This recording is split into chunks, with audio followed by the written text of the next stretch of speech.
The alien ship moved slowly through the dark space between stars. Inside the massive vessel, Admiral Vex studied the glowing screens around him. His species, the Corvani, had been watching Earth for many years. They had listened to human radio, signals, and watched their television shows. Everything they learned made them excited. Finally, Vex said to his crew, "We will meet a new species that loves science and exploration."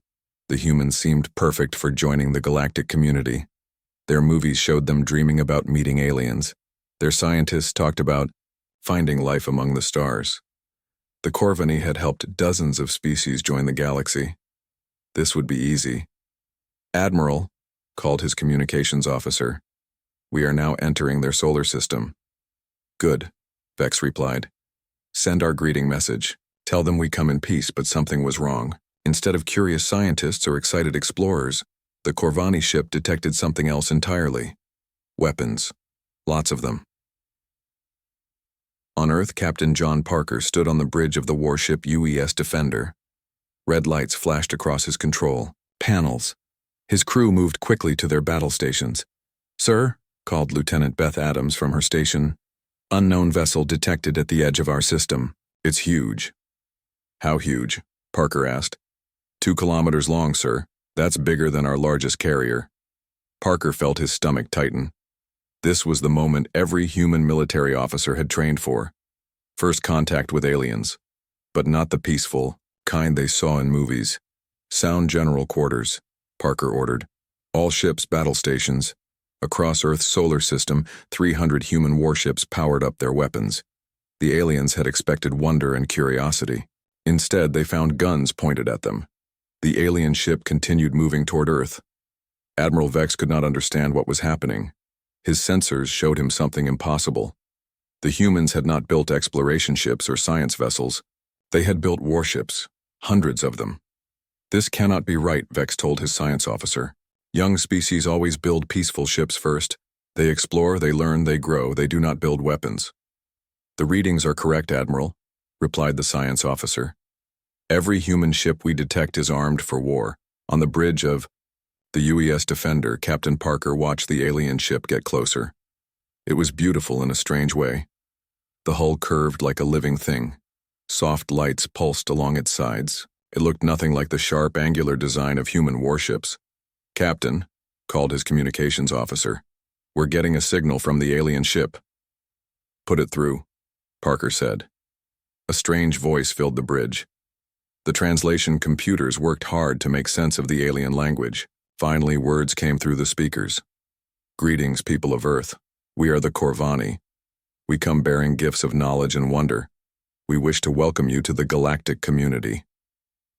Parker looked at his crew. Several of them raised their eyebrows. The alien sounded friendly, but that could be a trick. "This is Captain John Parker of the United Earth Defense Force," he replied. "You have entered our space without permission. State your true intentions." There was a long pause. Then the alien voice came back, sounding confused. We come in peace. We wish to share the wonders of advanced civilization with you. Surely you must be curious about life among the stars." "Maybe," Parker said. "But you're still in our space, without permission. Move back beyond the asteroid belt, or we will consider you hostile." Admiral Vex stared at his communication console. In all his years of first contact missions, nothing like this had ever happened. Young species were always excited to meet aliens. They asked questions. They wanted to learn. They did not give orders. "Admiral," his tactical officer reported, "I'm detecting more human ships. They're coming out of hiding." "How many more?" Vex asked. 60, 80, 100. "Admiral, they keep appearing. I count over 200 ships now, all armed." Vex felt a chill run through his body. The humans had been hiding their fleet. They had let his ship get close, then surrounded him with overwhelming force. This was not the behavior of a peaceful, curious species. Captain Parker received reports from across the solar system. Every human ship was in position. The alien vessel was completely surrounded, but it was not trying to run or fight. It just sat there as if waiting for something. "Sir," Lieutenant Adams called out, "the alien ship is sending another message. Let's hear it," Parker said. "Captain Parker," the alien voice said. "I believe there has been a misunderstanding. We are explorers, not conquerors. We have no weapons. We come only to offer friendship and knowledge." Parker thought about this. The alien ship was indeed showing no weapons. Its design looked more like a research vessel than a warship.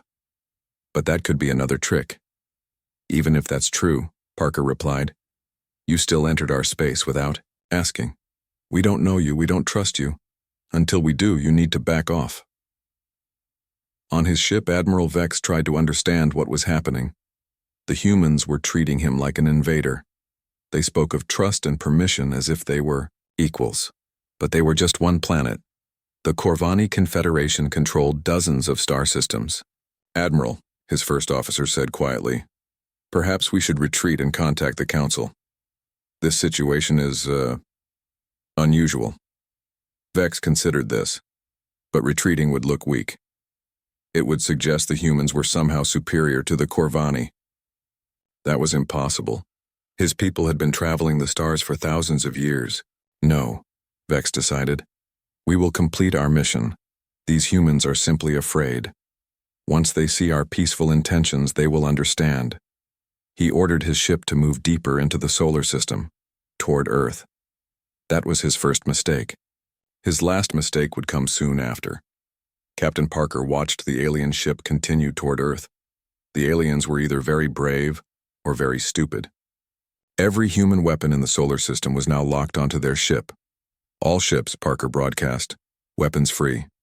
If that ship gets within 1 million kilometers of Earth, destroy it." The stage was set for a first contact that would change everything. Admiral Vex watched his ship move closer to Earth. He could not believe what his sensors were telling him. More human ships kept appearing from nowhere. They had been hiding in the dark space between planets, waiting.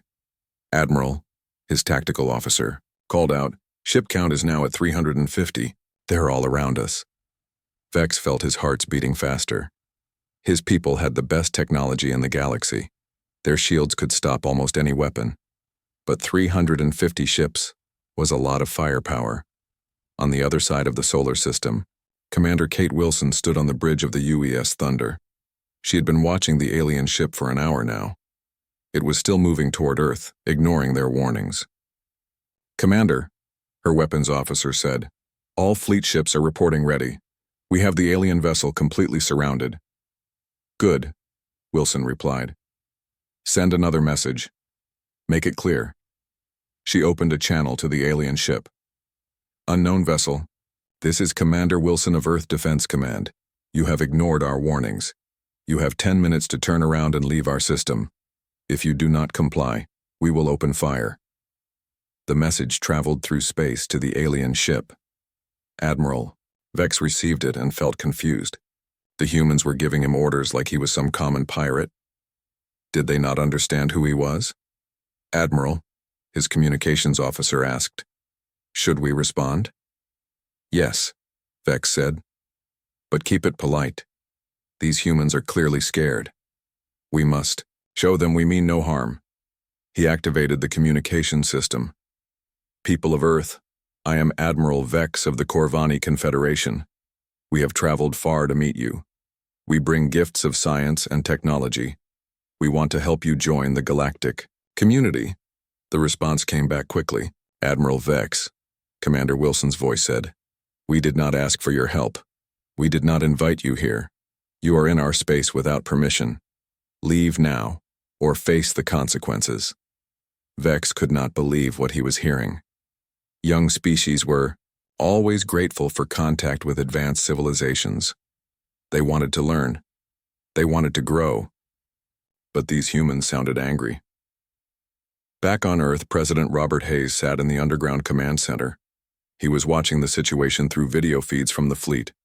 His military advisors stood around him, all looking worried. "Mr. President," General Lisa Clark said, "the alien ship is not responding to our ultimatum. It's still heading toward Earth." "What are our options?" Hayes asked. "We can stop it," the general replied. "Our fleet has enough firepower to destroy that ship 10 times over, but once we fire, there's no going back." President Hayes thought about this. His people had been preparing for first contact for 50 years. They had built the largest military fleet in human history, but he had hoped they would never need to use it. Give them 5 more minutes, he decided. Then do what you have to do. On the alien ship, Admiral Vex was getting frustrated. His science officer had been analyzing the human ships for an hour. The results were disturbing. Admiral, the science officer reported, "These human weapons are more advanced than we thought. Their power output is enormous." "That's impossible," Vex said. "They're barely capable of spaceflight. How can they have advanced weapons?" "I don't know, sir, but if they all fire at once, our shields might not hold." Vex felt a chill run through his body. For the first time, he began to worry. Maybe the humans were not as primitive as he had thought. Captain Parker, still on the UES Defender, received new orders from Earth Command. The alien ship had 5 minutes to turn around. If it did not, the entire human fleet would attack. "All ships," Parker broadcast. "This is Defender Actual. Weapons hot. Target the alien vessel. On my mark, we fire everything we have." 350 human warships turned their guns toward the alien ship. Missile launchers loaded, energy weapons charged, railguns spun up to firing speed. Admiral Vex saw the weapon signatures spike on his sensors. The humans were preparing to attack. He had a choice to make. He could retreat and look weak in front of his crew, or he could continue forward and show these humans that the Corvani were not afraid. "Admiral," his first officer said quietly, "perhaps we should withdraw. We can contact the Galactic Council and return with proper diplomatic protocols." Vex considered this. But then he thought about his reputation. He thought about what other species would say if they heard he had been scared off by primitives from a single planet. "No," he decided. "We came here to make contact. We will complete our mission.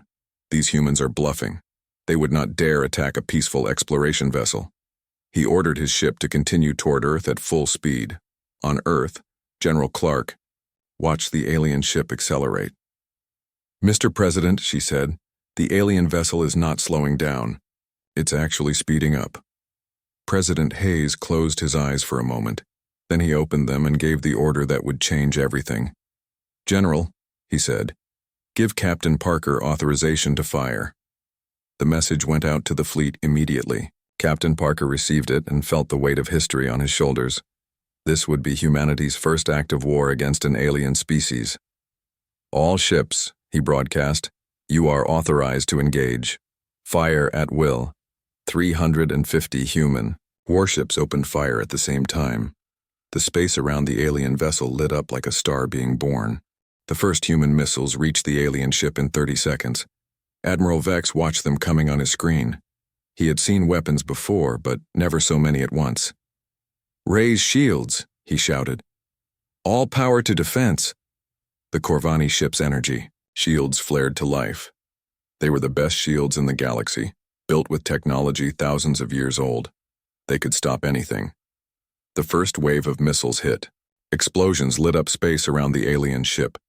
But when the fire cleared, the ship was still there. Its shields had held. "Admiral," his tactical officer called out, "shields down to 80%. More weapons incoming." On the UES Defender, Captain Parker watched the results of the first attack. "The alien shields are strong," he told his crew, "but we have plenty more where that came from." He opened a channel to all human ships.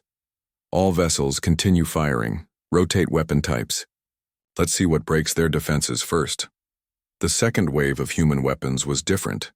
Energy beams, railgun slugs, and plasma torpedoes all hit the alien ship at the same time. The shields flared brighter, working harder to stop the attack. "Admiral," Vex felt his ship shake under the assault. Warning lights flashed across his bridge. His crew worked frantically at their stations. "Shields down to 60%, his tactical officer reported. "Admiral, we need to return fire or retreat." Vex stared at the tactical display.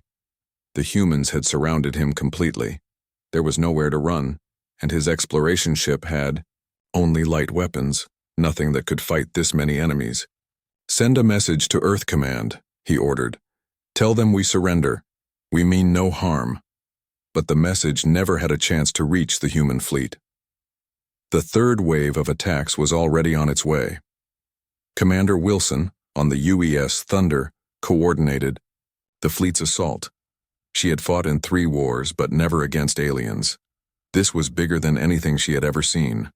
All ships, focus fire on the alien vessel's engine section, she broadcast. Let's end this quick. 100 human ships turned their weapons toward the back of the alien ship.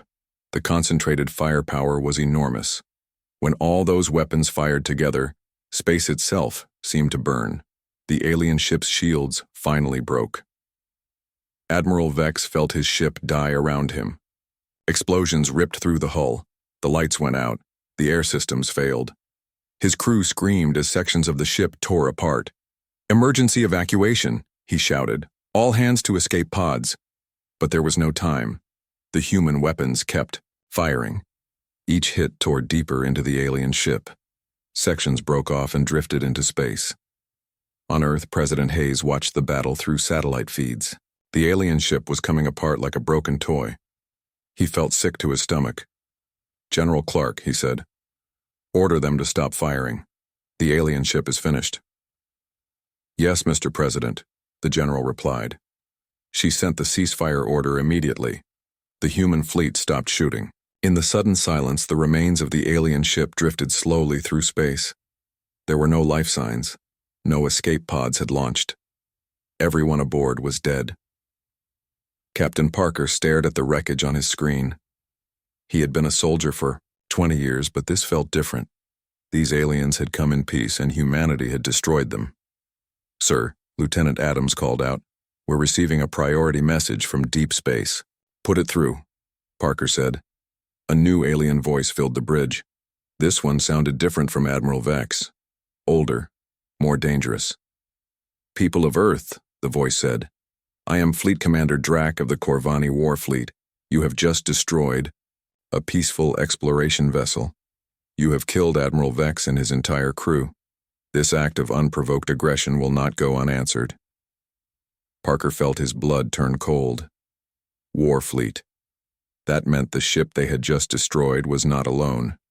"We are currently 3 days away from your system," Commander Drack continued.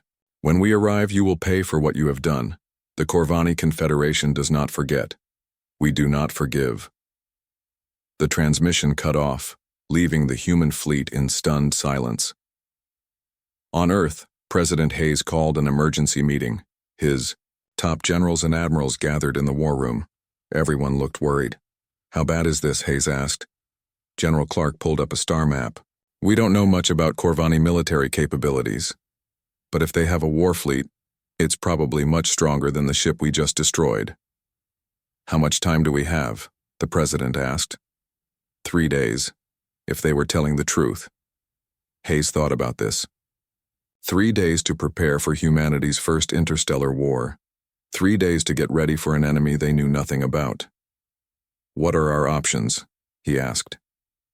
Admiral Steve Brown, head of the Space Navy, stepped forward. "We can run, or we can fight. If we run, they'll probably hunt us down eventually. If we fight, we might lose everything." "What about diplomacy?" Hayes asked. "After what just happened?" Brown shook his head. "I don't think they're in a talking mood." The room fell quiet. Everyone understood what this meant. Humanity had made first contact by shooting first and asking questions later. Now they would pay the price. In space, the human fleet began moving into defensive positions around Earth. Every ship, every weapon, every soldier prepared for the battle that was coming. Captain Parker looked out at the stars and wondered if humanity had just made the biggest mistake in its history. They had wanted to show strength to the aliens. Instead, they might have doomed their entire species. Far away, moving through the darkness between stars, the Corvani war fleet raced toward Earth. Fleet Commander Drack stood on his flagship's bridge, planning his revenge. The humans had shown their true nature. Now he would show them his. The real war was about to begin. 3 days later, the Corvani war fleet arrived at Earth's solar system. Fleet Commander Drack brought 50 warships, each one bigger and more powerful than the exploration vessel humanity had destroyed. On Earth, President Hayes stood in the command center, watching the alien fleet appear on the tactical screens. His face was pale but determined. "How many ships?" he asked General Clark. 50 confirmed, Mr. President. All of them are warships. Real warships, not exploration vessels." Hayes nodded. The human fleet had been reinforced over the past 3 days. Every ship humanity could build or repair was now defending Earth. But they still only had 400 ships against 50 alien warships. In space, Captain Parker prepared his crew for battle. The UES Defender was part of the front line, positioned between Earth and the incoming alien fleet. "Sir," Lieutenant Adams reported, "the alien fleet is broadcasting a message." "Let's hear it," Parker said. Fleet Commander Drack's voice filled the bridge. It was cold and angry. "People of Earth, you murdered Admiral Vex and his crew. They came in peace, offering friendship. You responded with violence. Now you will face justice." The transmission paused, then continued. "I give you one chance to surrender. Give us the commanders who ordered the attack. Submit to Corvani authority. Do this and your species may survive." President Hayes received the same message in his command center. His advisors waited for his response. The room was silent except for the hum of computers. "Mr. President," General Clark said quietly, "we could negotiate. Maybe find a middle ground." Hayes shook his head. "They want us to surrender our independence. They want to rule us. That's not going to happen." He opened a channel to the alien fleet. "Commander Drack, this is President Hayes of Earth. We regret the death of Admiral Vex, but he ignored our warnings and entered our space without permission. We were defending our home. We will not surrender to you or anyone else." The response came back quickly. "Then you have chosen war. May your gods have mercy on you, because I will not." The alien fleet began moving toward Earth at attack speed. Captain Parker watched the enemy ships approach. They were beautiful and terrible at the same time. Their hulls glowed with energy weapons. Their shields sparkled like stars. "All ships," he broadcast to the human fleet, "remember your training. Stay together, focus your fire. These aliens might be advanced, but they're not gods." The two fleets met halfway between Earth and Mars. The battle began with a massive exchange of weapons fire. The space between the fleets lit up like a fireworks display. But something strange happened. The alien weapons, which should have easily destroyed human ships, were not as effective as expected. The human ships, which should have been outmatched, fought back with surprising success. Commander Drack watched from his flagship as the battle unfolded. His ships were more advanced than the human vessels, but the humans had advantages he had not expected. "Commander," his tactical officer reported, "the humans are using coordinated pack tactics. Their ships work together like a single organism." Drack frowned. Most species fought as individuals, each ship trying to prove its own worth. But the humans moved as one unified force. When one human ship was in trouble, others came to help. When they attacked, they did it together. "Also," the tactical officer continued, "their weapons are more powerful than our intelligence suggested. They're doing real damage to our shields." On the UES Defender, Captain Parker coordinated a group attack on one of the larger alien ships. 12 human vessels focused their fire on a single target. "Now!" Parker shouted. All 12 ships fired at once. The concentrated attack overwhelmed the alien ship's shields and tore through its hull. The enemy vessel exploded in a ball of fire. Fleet Commander Drack felt his confidence shake as he watched one of his best ships die. These humans were not the primitive species he had expected. They fought smart. They fought dirty. They fought to win. The battle continued for 2 hours. Both sides lost ships, but the humans were holding their ground. For every human ship destroyed, they took down an alien vessel. President Hayes watched the battle from Earth, his heart pounding. His people were actually winning. Against all odds, humanity was proving it could fight advanced aliens and survive. But then something changed. The alien fleet suddenly stopped, attacking and pulled back to a safe distance. "What are they doing?" General Clark asked. On his flagship, Commander Drack made a decision that would change everything. He opened a channel to the human fleet. "Captain Parker, Drac said, somehow knowing the human officer's name. I wish to speak with you. Parker was surprised but agreed. I'm listening. You fight well, Drac admitted. Better than I expected. My people believed you were primitive, but we were wrong. You have proven your strength. What's your point? Parker asked. My point is this, Drac replied. We came here for revenge, but revenge serves no purpose now. Too many good warriors have died on both sides. I propose we end this war before more blood is spilled. Parker looked around his bridge. His crew waited for his response. This was not what anyone had expected. What kind of ending? Parker asked. A treaty, Drac said. Between equals. The Corvani Confederation will recognize Earth as an independent world. In return, Earth will agree to peaceful relations with our people. President Hayes received the alien proposal and called his advisors together. The room buzzed with quiet conversation. It could be a trick, General Clark warned. Maybe, Hayes replied. But look at what we've accomplished. We stood up to an advanced alien civilization and earned their respect. That's worth something. He opened a channel to the alien fleet. Commander Drac, Earth accepts your proposal.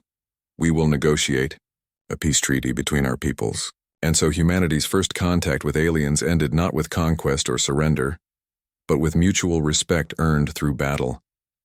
The humans had expected to be seen as primitives. The aliens had expected easy victory over a young species. Both sides learned something important that day. In the vast universe, respect was not given freely. It had to be earned, often at the point of a gun. The war was over, but the galaxy would never be the same. Other alien species watched the events at Earth and adjusted their own plans accordingly. The humans had announced their presence to the universe in the loudest way possible. They were not going to be easy to conquer.